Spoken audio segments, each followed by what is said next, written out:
The subconscious block is the self-help industry's most successful con because it's a problem that can never be proven to exist. In my years as a psychotherapist, I saw this myth trap more people in cycles of self-doubt than any genuine psychological issue.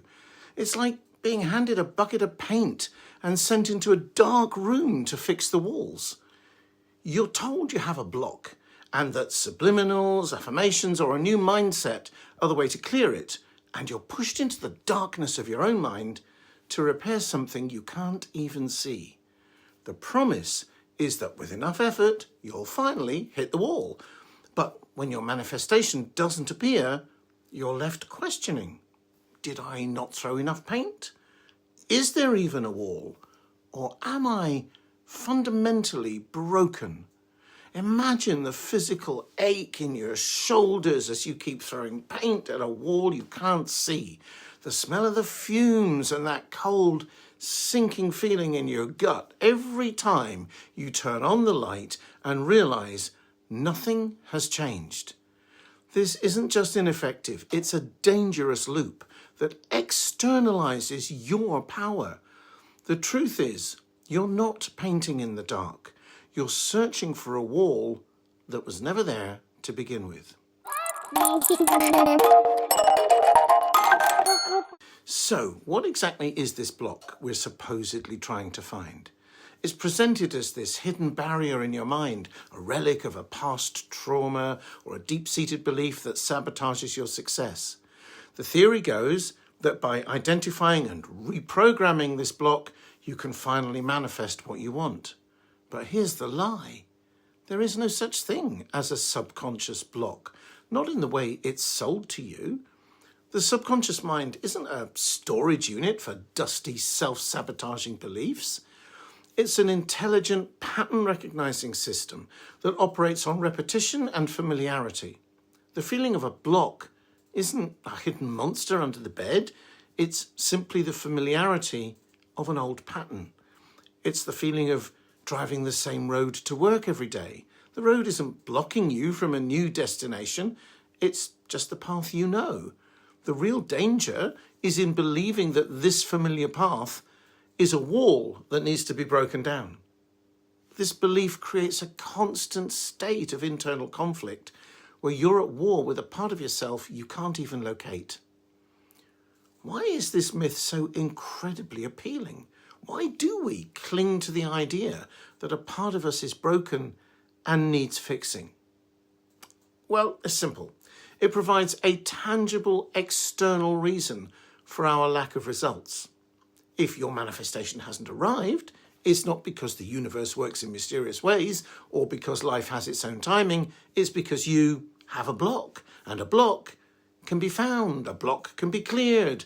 It gives you a concrete, if impossible, task. The alternative, that there is nothing to fix, nothing to do, can feel terrifying. It feels like giving up control.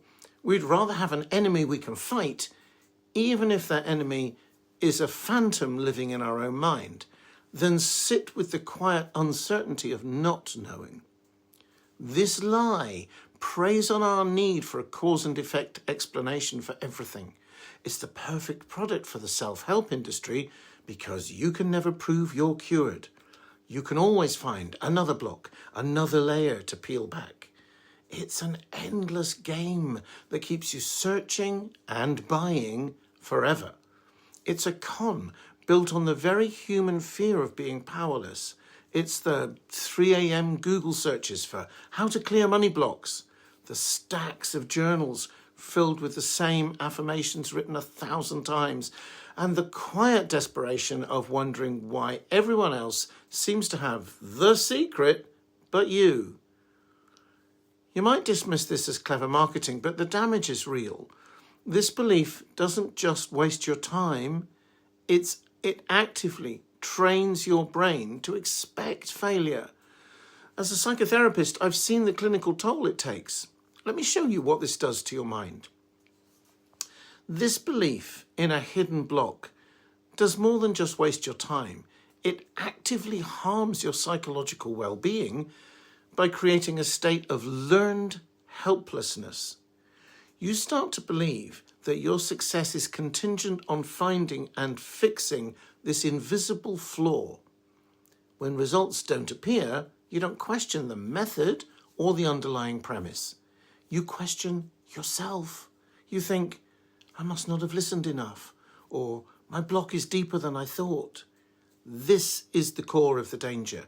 You externalize your agency. You hand over the power to create your life to a hypothetical flaw that you can never truly verify you've fixed. It's a perfect trap. The goalposts for being fixed are always moving. I used to be one of those people. I was convinced I had core wounds from my past that were blocking my success with money and relationships. I remember the heavy, suffocating weight of believing I was fundamentally wrong at my core. The relief of realizing I wasn't broken wasn't just an intellectual aha. It felt like finally being able to take a full breath after years of holding it. I spent years hunting for this mythical flaw, this original sin in my psyche. My entire focus was on the past, digging for a problem. I was completely disconnected from the power and intelligence available to me in the present moment. The turning point wasn't about fixing a wound. It was realizing I wasn't broken to begin with. The moment I stopped seeing myself as a project that needed repair, my energy shifted. Opportunities began to appear almost effortlessly. The block was never a real barrier. It was just the shadow cast by my intense focus on finding one. This is why the subliminal industry is so dangerous. It monetizes this sense of brokenness. It tells you the solution is more repetition, more frequency, more sophisticated programming. But you're just throwing more paint in the dark. The real damage is that it teaches you to distrust yourself. It teaches you that your natural state is one of lack and limitation, and that only through constant, effortful intervention can you become whole. This is the opposite of true empowerment. True empowerment comes from the realization that you are already whole, and that life flows to you naturally when you stop blocking it with the frantic effort to be something you already are.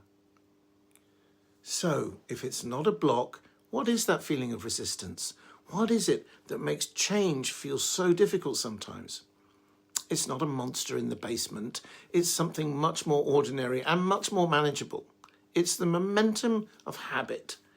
Your nervous system, your brain, is designed for efficiency. It creates neural pathways for repeated thoughts, feelings, and behaviors. The feeling of resistance is simply the friction of trying to move off a well-grooved path onto a new one.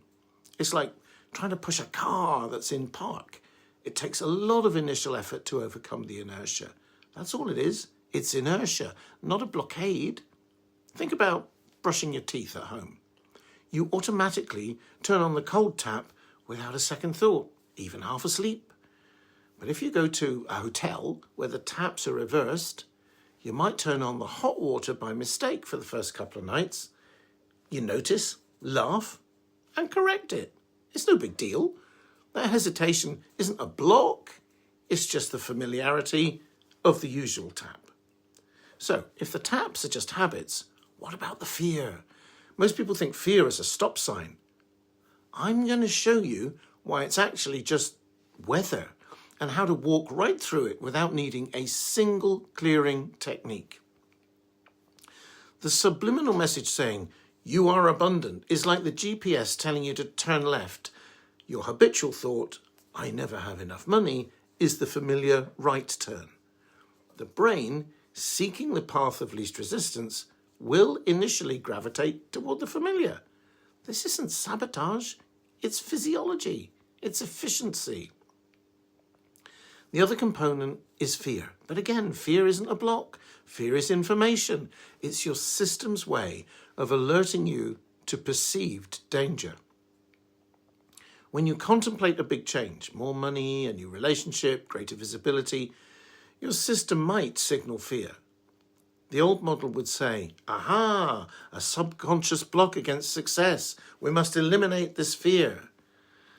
But the effortless approach is to see the fear, acknowledge it, and understand it's just a signal based on old data. You don't need to fight it or reprogram it. You simply need to see it for what it is, a cloud passing through the sky of your awareness.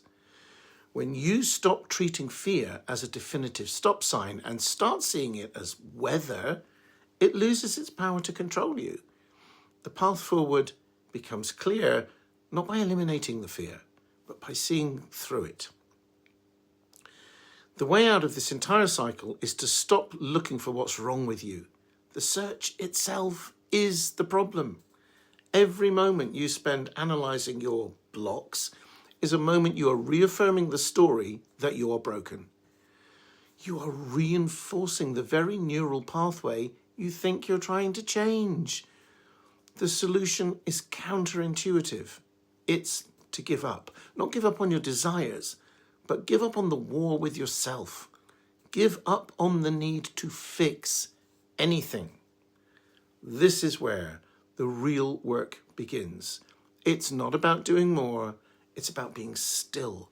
It's about accessing that quiet intelligence beneath the noise of your habitual thoughts. This quiet place isn't something you have to build. It's the feeling of coming home after a long, exhausting trip. It's that moment of stillness where you realize the war is over and you were safe all along. This is the light switch in the dark room. Instead of throwing paint, you turn on the light and see that the walls are perfectly fine. Your natural state is one of wholeness and capability.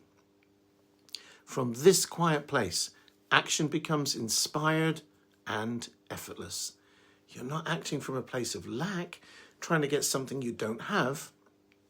You're acting from a place of fulfillment, allowing what you want to flow into your experience. If you're sitting there feeling a mix of relief and, okay, but what now? That's the perfect response. You've just stopped wrestling with a phantom. Let's talk about how to actually move forward. If the idea of moving from effort to ease with money specifically resonates with you, I've created a free masterclass called Effortless Money Manifesting that walks you through this exact shift. I'll show you how to stop fighting your finances and start allowing abundance to find you. The link is in the description below, and there's a QR code on the screen right now if you'd like to scan it. The most profound shift happens when you realize you were never the problem. The techniques weren't failing because you were broken. They were failing because they were based on a broken premise. When you stop looking for blocks, you'll find they never existed. And in that space, everything becomes possible. Tell me in the comments which part of this truth landed with you most today. Thank you for watching, and I'll see you very soon in another video.